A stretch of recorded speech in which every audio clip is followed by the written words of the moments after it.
And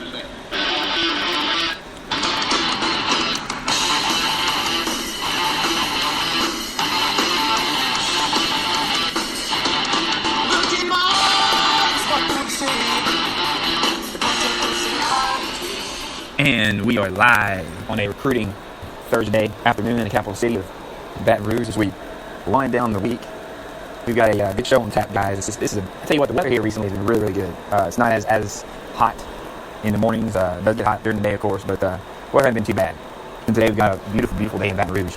Temperature's a little up, but we can make it through these type of temperatures. August has left us, and hopefully we're moving into a little bit of fall weather. But you know how it is in Louisiana. We get about 2-3 months of fall and winter, and 9.5 of summer. So definitely welcome in the fall weather. But anyway, guys, I hope you guys are having a great Thursday. I sure am. I'm loving life this morning. Got up, excited about doing the show for you guys, and just excited about the game, giving you this recruiting information. I'm going to break down the tonight Thursday showcase game between the Clemson Tigers and the Georgia Tech Yellow Jackets.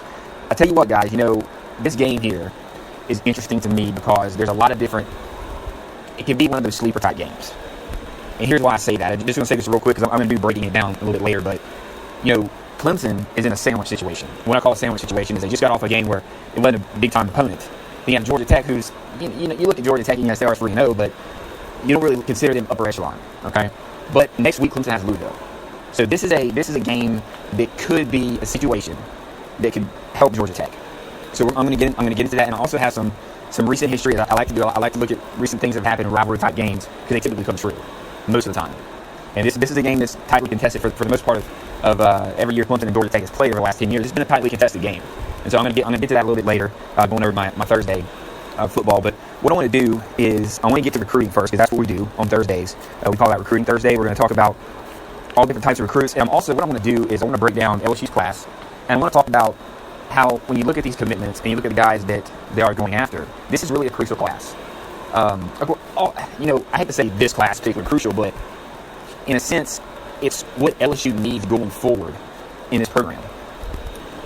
As you know, it's not a secret. Dave Aranda, obviously the defensive coordinator, is implementing a system that's different from what these Tigers were used to. And the guys that he brings in this year, those are the guys that he's going to be able to literally teach his entire system from the get-go to where they weren't on a system and have to learn something new. This is the only system they'll know. So these recruits coming in this year, it's really big for LSU. Really, really big on the defensive side. It's also big getting a couple quarterbacks, which is what they're doing. I went over that last week with Lowell Narcisse and Miles Brennan. Now, I'm going to share something, Miles Brennan. I'm going to share a little bit with you with that, what happened this last Friday, what Miles was able to accomplish. And then I'm going to kind of talk about Miles as a whole and what I think, where are his good points, where are his weak points. And then I want to discuss on something that maybe fans at LSU and really recruiting experts tend to look over. We'll talk about that as well. But as you guys know, for the first part of the show, I like to do what's known as the Sounds of Salsa, and what I want to do. This is not going to be sports related today, right? It's an issue that's really something that has been a current over and over again, especially recently, and it's just something I want to express an opinion on. And it's something that a lot of us are experiencing now. It's more prevalent now in these times. And what it is these shootings. They're starting to come up again. It really pains me, it really does, to see humanity lose control. You see the protest in Charlotte, and you're starting to see anger take over. Instead of doing, what is it that we're protesting? What is it that we're trying to get across? What is it we're trying to accomplish here? And what you see is a group that their motive is good to start, okay? Their motive is good. They're voicing their opinions. It is their right to protest. They're voicing their opinions on what just happened. And there's really two incidents, that really are they're sad situations. Really sad situations.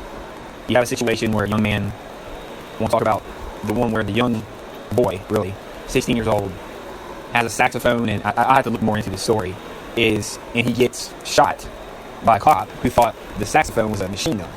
That's what I've heard. That's what I've gathered. So I'm kind of looking more into this, but that's ridiculous. If that's the case, and that's the only reason that he thought this saxophone looked like a machine gun, that's ludicrous. That is ludicrous for an officer of the law to think a saxophone is a machine gun. And it's a 16-year-old boy that's walking home. I'm going to look more into the story, but I'm just giving my opinion on it. If what I read is the honest to God truth, then I have a serious problem with that. Okay, my opinion on the situation is this. It seems like we have police officers that have it in their minds, some police officers, that seem to have it in their minds that something is going to happen, or that I'm going to show that I'm angry. I'm going to show this. I'm going to take it out on this person. Or some are racially motivated. I don't know. We're not there, we don't know. But I have a serious problem if this is true. That he thinks it's a machine gun, it's a saxophone. Come on, seriously? That's ridiculous. And in my opinion is, if you're wondering, if you were that clueless that it is a saxophone and you think it's a machine gun, one, you have some stuff going on. But two is, if you do, you need to see what it is first. I don't see how you get confused, mixed up. You need to just slow your roll down a little bit. And take the mindset of, let's try to diffuse the issue. Let's try, if that's what he thought, let's try to diffuse the situation instead of having to use a gun because you think it's something. That's ridiculous. I think there's a lack of training in today's society. From what I understand, it takes 13 or 14 weeks. An officer goes through police officer boot camp or whatever you want to call it. To me, obviously, that's not enough. Because they're reacting in rash manners. And in this situation, it's just bad. It's a bad situation to have these situations out here where these officers are not using your head. Either that, or they're just the bad cops that are choosing, I'm going to take somebody out, or I'm going to be violent because I want to be violent. I don't know. I'm not there. I can't speak for the officer. So that's a tragic situation. I don't think the kid died. He was just shot. I'll look into that story more. But the other one I want to talk about is the one we've all heard about, where the man that obviously showed in the video, he had his hands up. He didn't have a weapon. He looked to follow the protocol of what the police are asking us to do, or have been asking us to do.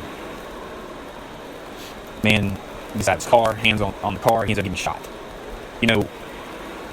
And let's take this situation. It's like, if the guy is coming at you, if he's showing some form of aggression, or he's reaching for something, if you have the right to get defensive, obviously. However, there's so many situations where it appeared, and it looked to me, and I think to the majority of people, they're complying. The guy in Florida that was lying on the ground with his hands up ended up getting shot. And this is wrong. This is absolutely outrageous and wrong. And when they comply, when men comply of all colors, the police officers, and I can't say the majority because I don't know, again, but maybe it gets put out there more, that it's happening when it's happening, or they're making it sound like, I don't know, they're just kind of, it's being not glorified, but put out there a lot more and magnifies what I want to say. And, talking to some people and about the situation, you can't blame them for being scared, for their kids being scared. It's a shame this day and age that any person has to be afraid if they get pulled over. That even if they do the right things, that may not mean that their life is going to be okay. It's a really a bad situation. And it's affecting a lot of things, because you have your good cops. You have your good cops that wouldn't do that, and then you have your situations where your bad cops do this, where you ask them to follow protocol, but yet you still shoot them.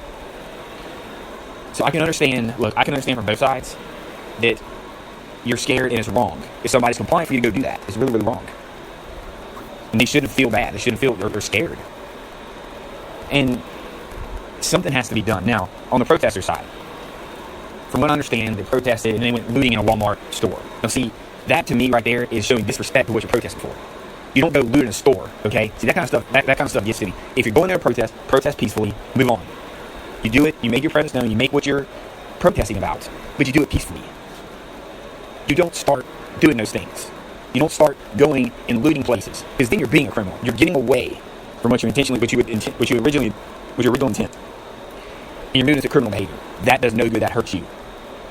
You're not at that point. It's like, I'm so angry, I'm going to take it out on something else. But you're not helping the situation. You're making it worse for yourself. You don't look like you're in support of the person you're trying to protest for. You look like you're doing it so you can go and loot a store. So it's just, I'm just making the point today, guys, that there's got to be stuff done on various fronts. But with these innocents getting shot, particularly recently, and the guy in Minnesota, I wasn't there. I don't know the whole situation, but it's what I see, and it's just wrong. It's wrong for police officers to go up there and assume these people are in a mindset of, okay, I'm gonna shoot you. you need to handle it better, because this loss of life stuff's got to end, and it's just unfortunate. It really is. It's a sad situation, and it's got to get better. Because all it's doing is, if we just keep going down this road as Americans, we're going to make the situation worse. We got to make it better. There's got to be less anger and more of a mindset of a solution. So I just pray and hope that things get better. People start having a mindset of they don't see colors, okay? But the one that's getting questioned by the officers follow the protocol. I think if we do both sides, we come together and do both sides of this, things are going to work. But it's really, and it's really, in my opinion, it's also changing of people's hearts. We got to release the anger. We got to get more of a professional, take the high road first. Don't automatically assume this person is going to do something to you. Do what you're trained. And on the flip side, whoever's getting pulled over, just go and do what you have to do. Go do what the officer tells you. More than odds are, majority of the time, you're not going to be in a situation where there's trouble. Now, I understand what happens over and over, why that would enter your mind, but it's just, we have to have a period of time where this does not happen. There has to be change. Because what happens is, if you change one side and things are happening in a different way, then it's easier for the ones that are being persecuted to comply. But if it continues to happen and you see all these things like false police reports and just all this other stuff, then it's not going to get better. So there's changes on both sides that I surely hope we can get to. But anyway, guys, look, that was my rant for today. Moving on to what we actually came here to talk about, which was recruiting and the breakdowns of football. And that's what we're here to do. That's what we love, and that's what we're going to do. So let's get down to business. Okay, now, what I had talked about earlier was that this is a crucial class for LSU. So you say, okay, well, why? But I'll tell you why. Is this class is shaping up as a defensive class, like kind of more defensive and offensive line minded, depth, if you will. And so far, when you look at these commitments that LSU's gotten, LSU is really, really putting together. It's a dynamite class in terms of getting these big time recruits that can contribute immediately, but it's also filling needs. It's also filling depth, and that's what you want to do. As far as a situation that LSU's in right now, where they're implementing a new defense, you want to get guys in here that are smart, that are athletic, that can make plays. And it starts by recruiting. It starts by getting those athletes in here to start this thing, to start a new era of LSU football, if you will, on the defensive side. And if you take a peek at what LSU has, okay, coming in, and I'm going to kind of break this down a little bit further. I'm also going to give you some sleepers that LSU needs to take a peek at too. Some guys that I see that could be some sleepers that would really, really help LSU and do wonders for them. Really, really help their depth. Really get to what Aranda wants to do and make this a great, great defense. They are improving one by one, game by game, week by week. But to get to your system and to bring the guys you want in here, that's going to get the job done. And if you look here, just throw some names out to you on the defensive line with the recruiting here. You have Justin Thomas, defensive end out of Spanish Fort, Alabama.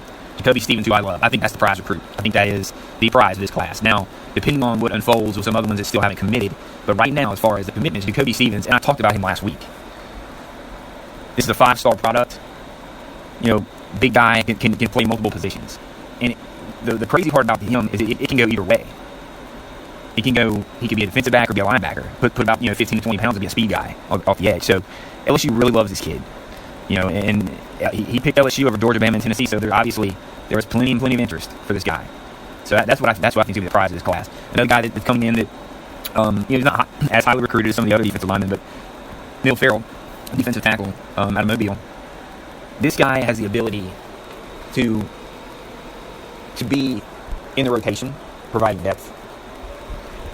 His skill set isn't as large, isn't as wide in variety as Kyle Sheldon.